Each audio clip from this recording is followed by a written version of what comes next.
here with Mark Nelson, and today Mark and I are going to talk a little bit about how to sell your work. So a lot of people get started in jewelry making and then kind of start selling some jewelry to add to their stash. Right. And a lot of people end up doing craft fairs and sales of different kinds. So let's talk a little bit about how they can build their brand and really make an impact. Okay.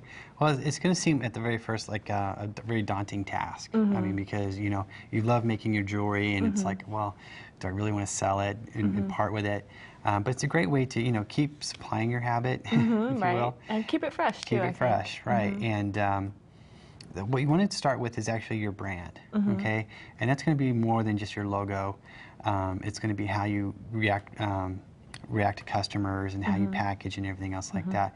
And being consistent through all that is going to be your brand. So really the total look. It's going to be the total look and the feel and the presence of your work and how you portray that.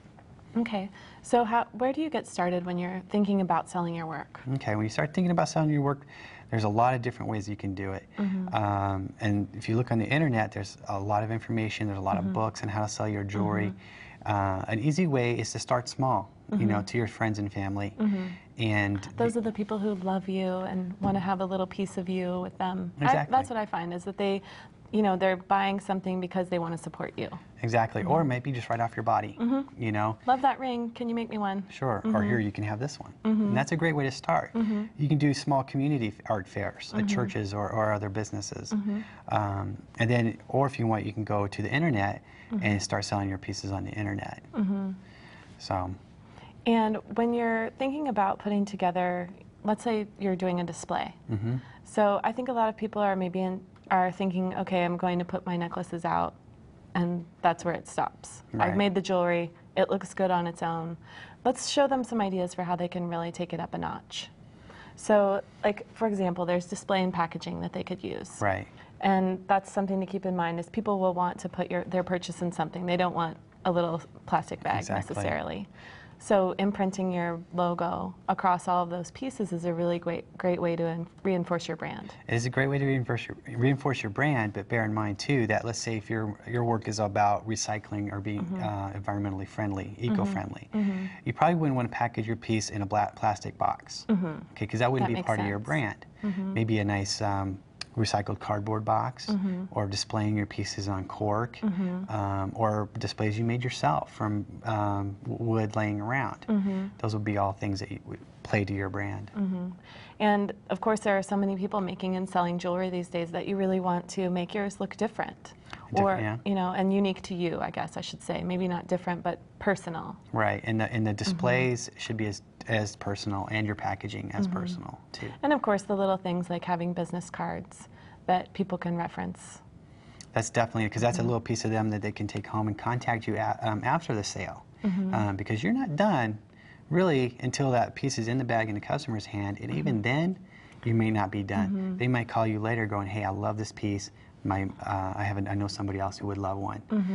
So you're not really done. It's important for them to be able to get in touch with you. Exactly. And there are so many resources to help people figure all this stuff out. And we have a few samples of different books here. A few samples of different books. Profiting is one thing, and it's okay to make a profit. Okay? That's a good thing to remember, right? It's okay. And pricing can be very difficult. And one strategy is to, at the very least, make back what you spent on the piece, and then give yourself an hourly rate. And then, that's a really good tip, because I think a lot of people, when they start out, are hesitant to charge. They're charging to cover their materials, but not for their time. Not for their time. And your time is going to become more valuable the more experience you get. So the better you are, don't forget to increase your hourly rate.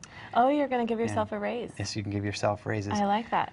But usually in a small business, you're also marketing, you're the photographer, you're the accountant. You do everything. So all that time has to be rolled into those costs as well. Oh, I'm glad you said that about photography, because that's really important, especially for online. It's not just online. It's the most important thing across the board. Because really, a good photograph is going to get you into other craft shows, because a lot of those are by application. And you have to submit an image of your work. So it's a key there. And anything online has to be an excellent, excellent quality photo, and definitely put your time and effort into photos. And with the photography too, you always want to make sure that you're taking a picture of a piece because, like you said, somebody may call you and want another one. Exactly. If you don't have a picture, you're not going to remember. And it's also a great scrapbook of your own work and how you've grown as an artist. Oh yes, yeah. So I sort of love and hate to look back at those pictures. I know. I have a few of those myself. And you can enter contests. Exactly. Contests are another great way, increase your exposure, which would be part of your marketing program, okay?